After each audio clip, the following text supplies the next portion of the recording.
When we listen to podcasts, creative industry stuff, or we go to creative festivals, we see people on stage and we hear their stories about enormous budgets. And we think to ourselves, wow, that's so much money, 50K, 200K, 3 million for a creative project. And then we look at our own practice, we realize that we're really working for peanuts.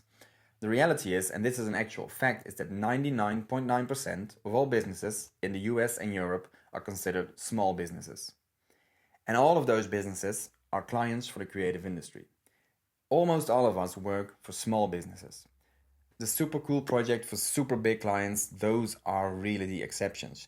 And we cannot draw too many lessons from them to apply to our own practice. Our clients mostly have a couple €1,000 of budget. And at these smaller scales, different rules apply.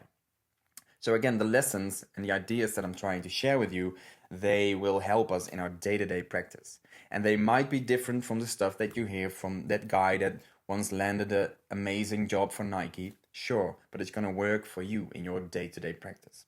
So if you look at your client roster right now, ask yourself how many of them have a budget in the millions. If you're watching this video, I think probably none. And how many of them have maybe 2 or 5 or 10K? Probably all of them.